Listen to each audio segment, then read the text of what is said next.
오늘은 환대와 구원이라는 두 번째 시간으로 누가복음 19장에 나타난 여러분들이 잘 알고 있는 삭개오의 이야기를 좀 나누도록 하겠습니다.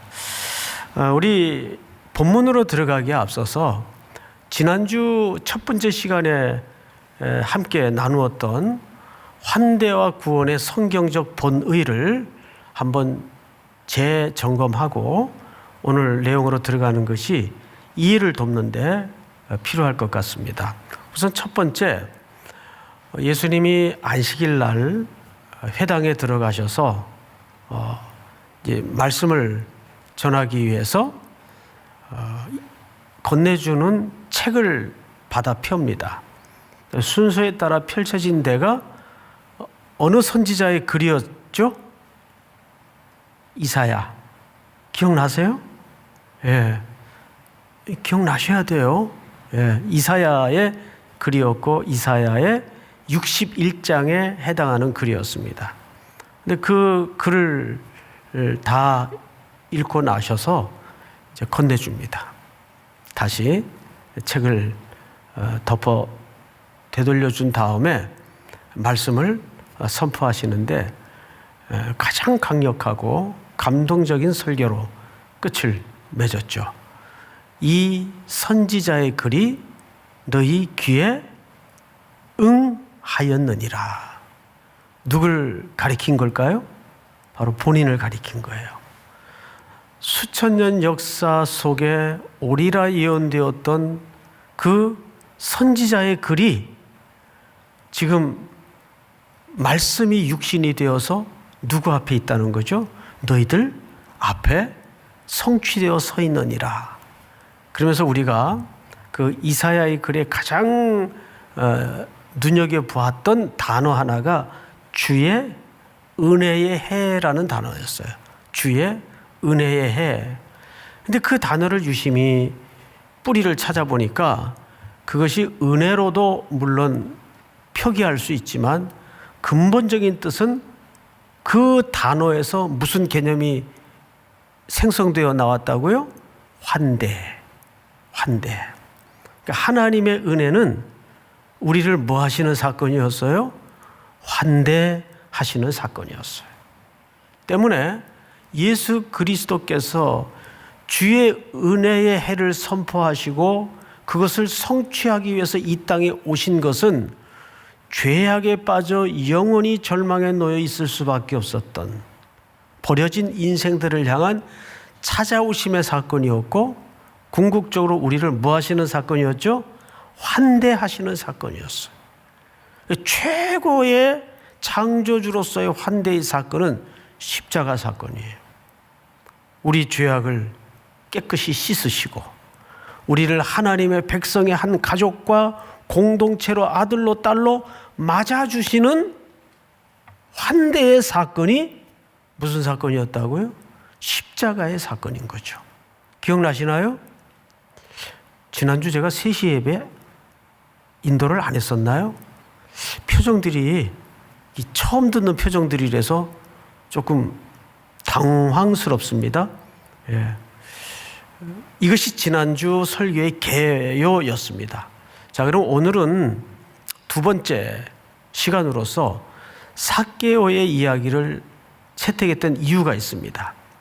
그것은 그러면 그렇게 구원받은 하나님의 백성들이 어떤 환대의 삶을 살아야 할 것인가, 그것을 설명하기 위해서 삭개오의 이야기를 좀 보도록 하죠. 자, 19장 1절을 한번 볼까요? 예수께서 지금 어디로 지나가시고 계셨죠? 여리고입니다. 여리고로 지나가시고 계셨는데 이 길에 실질적 행선지를 좀 우리가 고민하면서 들여다볼 필요가 있는데 앞장 18장 31절을 볼까요? 18장 31절을 보시면 예수께서 12 제자를 데리시고 이르시되 보라 우리가 예루살렘으로 올라가노니. 자, 앞을 잠깐 보십시다. 그러고 보니까 예루살렘으로 목적지를 놓고 가시는 길이었어요. 근데 그 길은 지금 이 막바지에 무엇 때문에 올라가시는 겁니까? 죽으시러 올라가시는 거예요. 자, 그런데 반면에 선지자들을 통하여 기록된 모든 것이 인자에게 응하리라. 인자가 이방인들에게 넘겨져 희롱을 당하고 능욕을 당하고 침뱉음을 당하겠으며 그들은 채찍질하고 그를 죽일 것이나 그는 3일 만에 살아나리라 하시되. 34절 같이 읽습니다.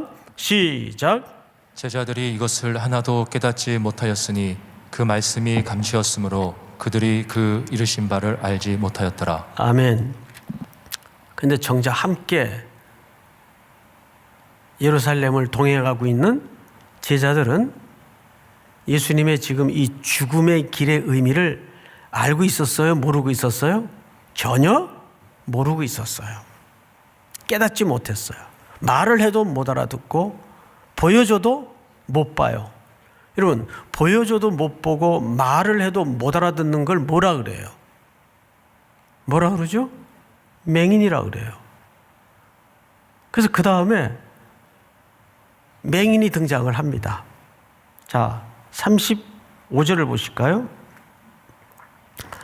35절. 여리고에 가까이 가셨을 때 한 맹인이 길가에 앉아 구걸하다가 무리가 지나감을 듣고 이 무슨 일이냐 하고 물었는데 그들이 나사렛 예수께서 지나가신다 하니 맹인이 외쳐 이르되 다윗의 자손 예수여 나를 불쌍히 여기소서. 잠깐 앞을 보십시다. 길가에 갑자기 맹인 하나가 등장을 해요. 이 맹인은 사실 그림 언어죠. 앞서 제자들이 예수님을 함께 하고 있고 예수님이 구속의 십자가를 지기 위해서 이런 암시를 담은 채 예루살렘을 향하고 있는데 알아들었다 못 알아들었다? 못 알아들었어요. 깨닫지 못했어요. 우리 육신의 눈으로 치자면 맹인 같은 상황이에요. 누가? 제자들이. 그런데 그 맹인이 지금 뭐라고 소리를 치죠? 다윗의 자손 예수여 그랬어요. 근데 이걸 우리는 보통 멋진 신앙 고백으로 오해를 하는 경우가 있는데 다윗의 자손이라는 표현이 들어가면 그 당시에는 매우 위험한 발언이에요. 왜? 이것은 유대인들에게는 적어도 정치적인 단어예요. 그러니까 로마 당국에서는 질겁을 할 표현입니다. 유대인들의 모두의 꿈은 다윗의 강성했던 그 왕국이 속히 메시아를 통해 회복이 되어서 로마의 철권 통치를 끝장내고 이들의 압제와 수탈 능력을 종지부 찍는 그 힘있는 메시아. 그래서 지금 연도에 늘어선 수많은 인파들의 인식 속에도 예수님의 예루살렘 입성행은 그런 정치적 시각에서 이해를 갖고 있었단 말이에요. 이해가 됩니까, 여러분? 그런데 맹인 하나가 다윗의 자손 예수여 소리를 지르니까 이게 얼마나 기겁을 할 지금 내용입니까? 그 와중에 예수님이 지금 예루살렘을 향해 그들의 기대와 그들의 의도와 상관없이 죽으러 뚜벅뚜벅 걸어가고 계시는 겁니다. 자, 그러면 여러분 지금 여리고에 지나가시는데 많은 사람들이 몰려들었고 그 중에 누가 있었는가? 여리고에 사는 삭개오라는 인물이 있었어요. 그는 키가 작고 또 부자예요. 근데 이름은 삭개오죠. 이건 사실상 레위식 이름인데 이 이름에 담긴 의미가 아이러니해요. 청결한 자, 고결한 자, 뭐 이 정도의 의미를 담고 있어요.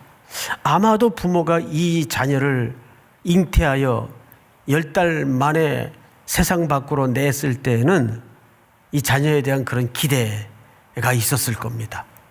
근데 그렇게 살지는 못했던 것 같아요. 삭개오라는 이름답게 살지는 못했을 것 같아요. 대신 그는 전혀 엉뚱한 삶의 방향을, 가치관을 붙들고 평생을 살아왔습니다. 즉 모든 민족들의 원흉이 되는 로마의 정권 밑에서 부귀영화를 누리면서 민족의 등골을 빼먹는 직업을 가지고 살았던 거죠. 자, 그러면 생각을 해보세요. 이 장황한 설명을 제가 굳이 지금 짧은 설교 시간에 여러분들에게 하는 이유가 있어요. 뭐냐 하면 예수님의 이 예루살렘 행에 가장 이 길거리에 나와서는 안 되고 환영의 인파에 끼어서도 안 되고 거꾸로 올 불편해야 될, 어쩌면 정권이 바뀌면 첫 번째 대상이 누굽니까? 로마의 정권 밑에서 빌붙어 살던 이런 사람들이란 말이에요. 그런데 지금 예수님이 행차하시는 연도에 누가 나와 있어요? 삭개오가 나와 있어요. 그것도 보통 태도가 아니에요. 2절을 보시면 이렇게 돼 있어요. 그가 예수께서 어떠한 사람인가 하여 보고자 하되, 이거는 그냥 호기심이 발동해서 어떤 사람이길래 그래 하고 이렇게 보고자 하는 그런 호기심 차원이 아니에요. 다음 절 볼까요? 4절. 앞으로 달려가서 보기를 위하여 돌 무화과 나무에 올라가니 이는 예수께서 그리로 지나가시게 되미로라. 여기 보기를 원하여, 보기를 위하여 그랬어요. 키가 작으니까 사람들의 키 높이에 가려서 볼 수 없으니까 돌 무화과 나무에까지 기어 올라가서, 그러니까 여기서 말하는 표현은 미래형 능동태로 되어 있어요. 즉 두 번 사용을 했죠. 보고자 하되 보기 위하여. 이게 미래 능동태로 되어 있는데 이 말은 무슨 뜻인가 하면 이런 뜻입니다. 과거서부터 계속해서 보기를 열망했다 그 말이에요. 누가? 삭개오가.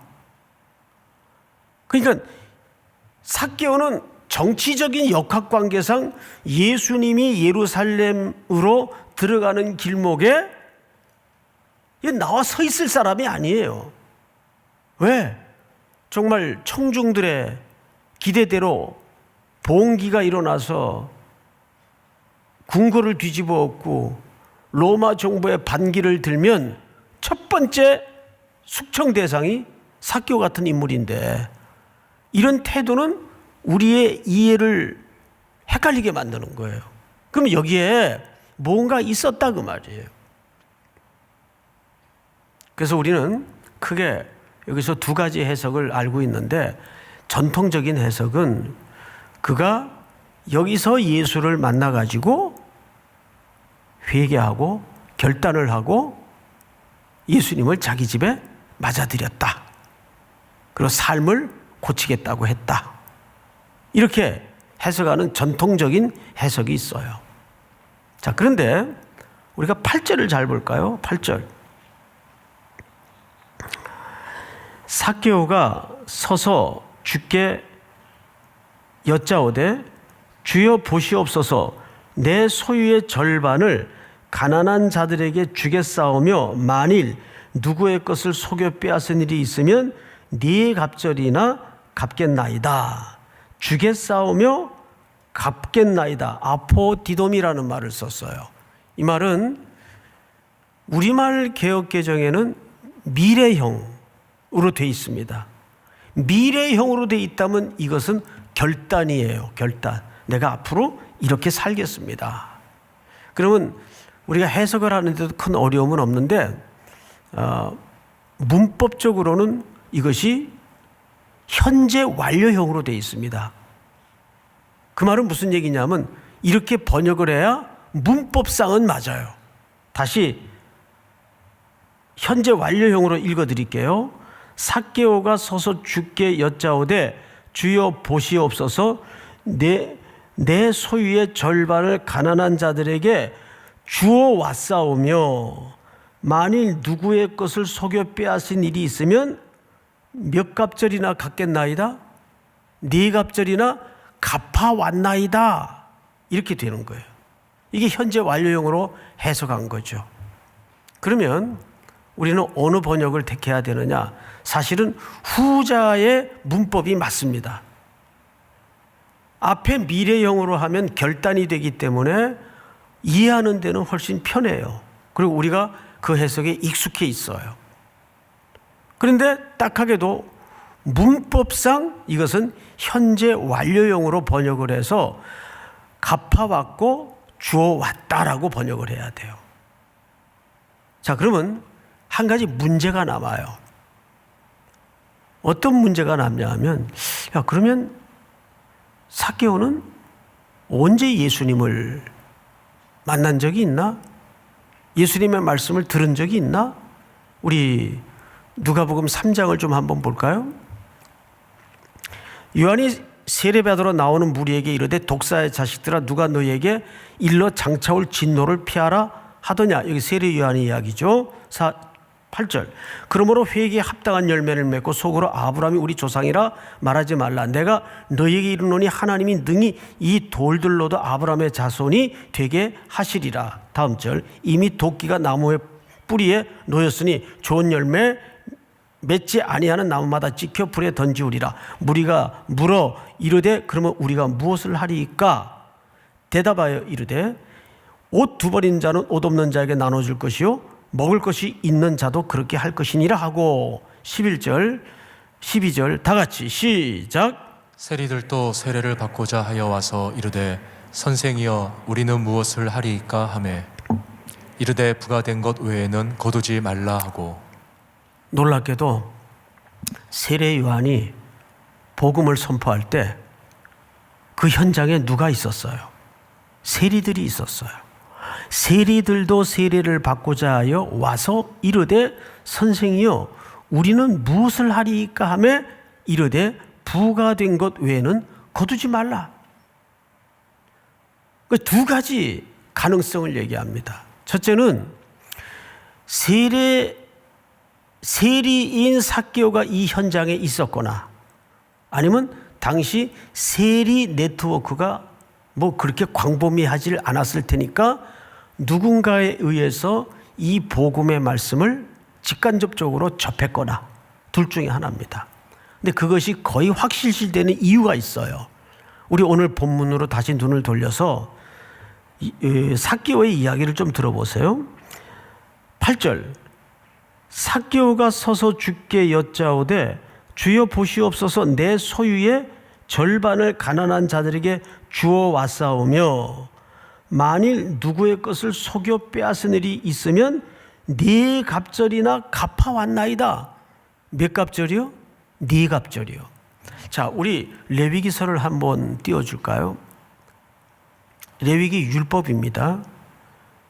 그 거짓 맹세한 모든 물건을 돌려보내되 곧 그 본래 물건에 얼마를 더 플러스해서 주기로 돼 있어요. 5분의 1. 5분의 1을 더하여 그러면 100원을 빼앗았으면 100원은 물론이고 거기에 몇 프로를 더 얹어 되돌려줘야 됩니까? 5분의 1이면 20%죠. 맞죠? 그런데 오늘 본문에는 4배라고 돼 있어요. 4배.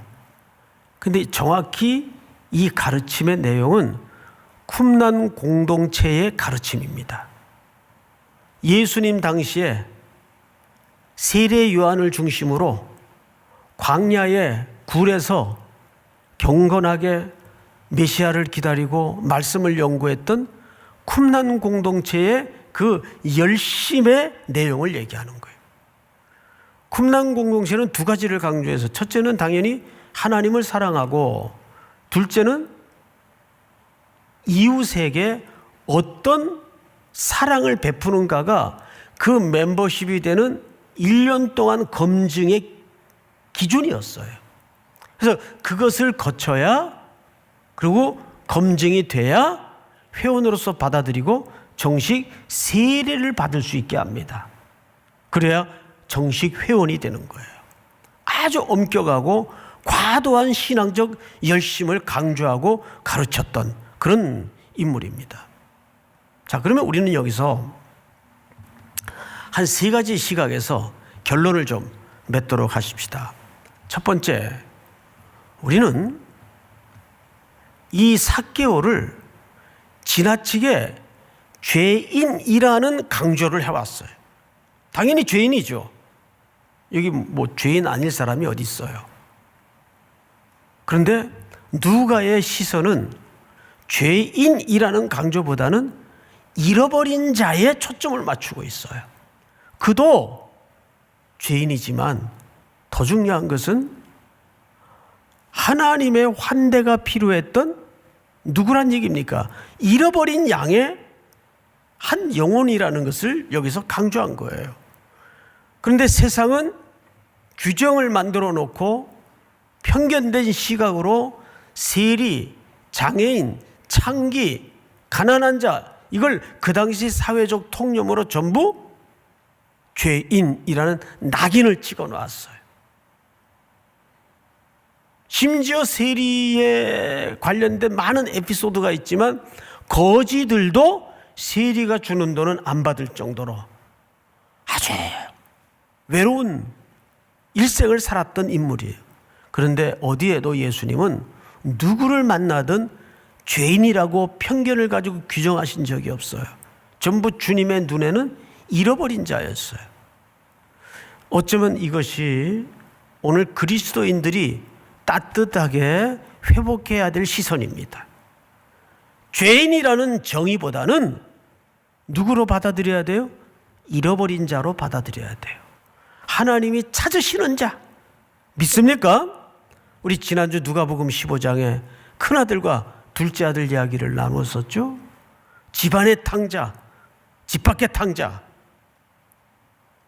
큰아들의 불만은 뭐였습니까? 내게는 염소 새끼 한 마리도 안 준 것이 불만이 아니라 더 둘째 저런 천하의 망나니를 아버지 뭐하러 받아들이십니까? 이게 불만인 거예요. 큰아들의 불만은. 어쩌면 이 집안의 탕자는 우리 교회 성도들의 모습일 수가 있어요. 어떻게 저런 사람들까지 교회가 안아야 됩니까? 정말 그럴까요? 삭개오는 복음을 듣고 복음을 받는 순간부터 자기가 받은 복음적 환대의 의미만큼 그런 되갚는 환대의 삶을 실천하고 살아내고 있었다는 거죠. 자, 그러면 우리는 여기서 두 번째, 첫째는 죄인의 시각보다는 잃어버린 한 영혼으로서의 시선을 그리스도인들은 회복해야 된다. 그리고 두 번째는 뭐냐 하면 문장으로 이렇게 정리를 해봤어요. 한번 따라서 해볼까요? 따라서 하십시다. 환대는 구원받은 자의 감사의 제사이다. 그러니까 우리가 누군가를 도와주고 누군가를 나누는 것은 환대받은 자의, 십자가의 환대를 누린 자의 마땅한 뭐란 얘기입니까? 제사란 얘기입니다. 믿습니까? 그래서 가난한 자를 도와주는 것은 성경에 심지어는 뭐라고까지 얘기를 하냐 하면 하나님이 우리한테 꾸는 거라 그래요. 연약하고 가난한 자를 도와주는 것은 하나님이 우리에게 돈을 꾸는 거라고 얘기를 해요. 오죽했으면. 그런데 참 성경 전반에 걸쳐서 놀라운 사실 하나는 이 환대가 확대되고 재생산되는 과정에서 무엇이 이루어지고 무엇이 태어나는지 아십니까? 구원이 이루어지고 새 생명이 태어나요. 할렐루야. 예를 들어서 아브라함이 사람의 모양을 입고 찾아오신 새 하나님의 나그네를 맞아 들임으로써 그 집에 환대가 이루어지면서 뭘 약속받습니까?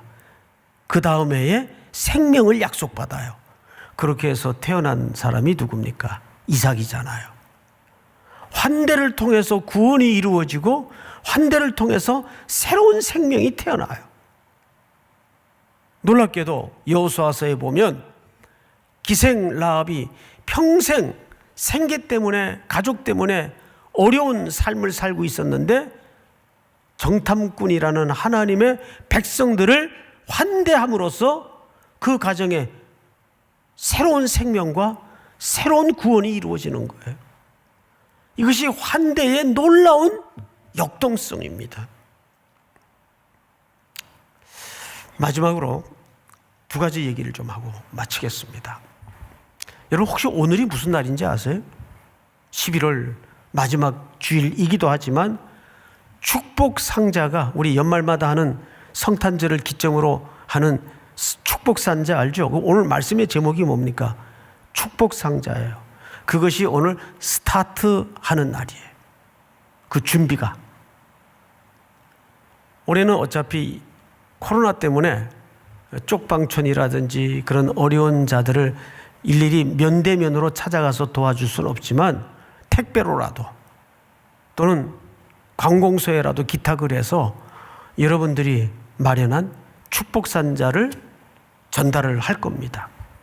보통 제가 통계를 받아봤더니 매해 한 350개에서 400개 정도가 전달이 팀별로 됐다 그래요. 근데 여러분 그런 숫자 구분 없이 가리지 말고 올해는 어쩌면 가장 어려웠던 한 해인 만큼 가장 많은 축복 상자가 생명이 담아져서 여러분들의 사랑이 담아져서 그런 이 땅에 그늘진 분들에게 좀 흘러가고 나누어지는 복이 있었으면 좋겠어요.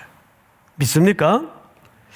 제가 어제 아침에 참 뜻깊은 현장을 다녀왔습니다. 지난 금요일에도 제가 잠깐 말씀을 드렸지만 몇 해 전서부터인가 우리 교회 뜻하지 않게 누구도 계획한 적이 없는데 한 분, 두 분씩 그 외부인들이 이제는 외부인이라고 안 부르기로 했죠. 나그네들이 찾아오기 시작했습니다. 그러다가 그분들에게 이제 우여곡절 끝에 아침에 따뜻한 밥을 대접하기 시작했습니다. 그리고 또 코로나 닥쳐지고 잠정 폐쇄했다가 이분들이 빵 가지고는 허기가 해결되지 않는 분들이니까 그럼 컵밥이라도 드리자 해서 아침마다 컵밥을 드리고 또 상황이 나아지면 또 1층 소외비실에 그분들 모셔놓고 성경을 읽어드리고 또 우리 권사님들이 배치돼서 또 개인적인 인생 상담도 좀 해드리고 이렇게 한 분, 두 분씩 모여들어서 이제 섬기기 시작했습니다. 근데 이분들이 독립하고 사회로 복귀할 수 있는 제일 중요한 첫 번째 조건이 뭐냐면 주거를 마련하는 일이었어요. 그래서 서울역 근처에 고시텔을 하나 우리가 얻어가지고 거기에 이제 한 10여 가정을 모시기 시작했습니다. 근데 여러분 사람이 잠잘 곳만 있고 먹을 것만 있다고 해결되는 건 아니잖아요. 그래서 우리 서울역 사랑 나눔 그 본부에서 이분들을 정기적으로 자전거도 타러 가고 나가서 운동도 좀 같이 하고 또 여기 길 건너 그 사무실 본부가 교회에서 하나 얻어져 가지고 차려져 있어요. 거기서 성경 읽기도 시키고 그림 미술을 통한 치료도 진행이 되고 다양한 방법을 우리 자매들이 섬기기 시작했어요. 그러다가 이분들에게 좀 이렇게 재활할 수 있는 무슨 잡이 없을까 이렇게 기도하고 그냥 끙끙거리고만 있는데 그 루이스라는 우리 한국 그 청년이 한 40대인데 미국에 그냥 개인적으로 공부를 하러 갔다가 그 아버지는 도남동에서 치과 의사를 하시는 분인데 성이 차 씨예요, 차 씨. 근데 이분이 어떻게 이 소식을 듣게 되고 미국에 자기가 공부를 하러 갔다가 꿈을 접고 미국에서 바리스타, 그것도 아주 전문적으로 커피를 연구해서 한국에 들어왔어요. 그래서 지금 샵이 몇 개 돼요. 그리고 여기를 찾아온 거예요. 이분들을 자기가 직업교육을 시키겠다고. 근데 제가 그 이야기를 듣고 아이고 이게 안 맞잖아요, 잘. 그분들이 바리스타를 그 훈련을 받아봐야 어디서 노숙하던 분들을 받아주겠어요. 예? 그래서 그냥 뭐라도 그냥 배우면 유익이지 하고 별 기대 안 하고 뒀는데 꾸준히 그분들을 커피 교육을 시키는 거예요. 그분이 여기 와가지고. 그래서 이제 꽤 인원이 돼가지고 커피 교육을 다 받았네요. 그러고 있는데 이 숙대 올라가는 길에 골목으로 들어가면 아벨라라는 커피숍이 있어요. 아벨라. 거기 사장님이 이제 양시성을 가진 분인데 거기 우리 교육자들도 가끔 가고 그러니까 불쑥 지나가는 말처럼 이런 제안을 한 겁니다. 여기 저기 일주일 매상을 보면 월, 화, 수, 목, 금까지는 매상이 20%밖에 안 된대요. 전부 80%가 토요일 날 하고 주일 날 발생하는데 자기는 이제 나이가 들어서 토요일 주일은 좀 쉬고 싶다는 거예요. 그러니까 토요일 주일은 이걸 좀 요즘 그 사무실 쉬어 하듯이 3일교회가 어떻게 좀 떠맡아가지고 이거 할 수 없냐고 제안이 들어온 거예요. 그래서 우리 담당 목사님이 또 흥분을 해가지고 저를 살살 꼬시기 시작한 겁니다. 제가 좀 팔랑귀예요. 장로님들하고 이제 몇 주 전에, 두세 주 전에 의논을 했는데 해보자. 그래서 그 가게를 부분 인수를 한 거죠. 토요일과 주일만 영업하는 걸로. 그리고 월화수목금까지는 그분이 가져가고. 그래서 이제 그 가게에다가 어제 토요일, 첫 토요일에 정식 오픈을 했어요. 제가 어제 아침 일찍 8시에 가가지고 그 가게에 1시간 반 정도 앉아있다 왔는데 감격스럽게도 그 가게의 첫 매상을 제가 올렸어요. 제가 감격스럽게도. 자, 그런데 제가 사진 하나를 좀 보여드릴게요. 좀 다들 마스크를 쓰고 있어 얼굴들이 안 보일 텐데 노랑 모자를 쓰고 하얀 티에다가 그 앞치마처럼 입은 분들이 바로 그 거리의 형제들이에요. 저분들이 저렇게 커피 기술을 다 배워서 이제 영업을 시작한 겁니다.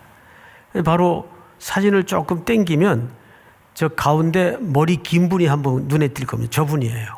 저분이 그 루이스라는 차 대표이십니다. 얼마나 이 형제들을 정성껏 가르치시는지. 자기 샵도 여러 개 있어서 바쁜 분이에요. 근데 어제 아침 일찍 오셨더라고요. 그리고 이쪽에 우리 그 자매들이 또 이 자매들이 공통점이 있는데 한양대학교 디자인과 동기생들이에요. 이분들이 밤새 쿠키도 만들고 디자인도 하고. 그래서 이 가게 이름이 월화수목금까지는 아벨라, 그리고 토일은 로로 카페예요. 로로. 그 왜 로로냐 그랬더니 로드 온 더 로드. 그러니까 거리의 주님. 여기에 주석을 달자면 이런 뜻이랍니다. 거리에서 삶을 살다가 새로운 삶의 길로 주님을 만나서 새로운 삶의 길로. 그래서 그 카페 그 메뉴를 보니까 커피는 3가지 메뉴가 있는데 첫 번째가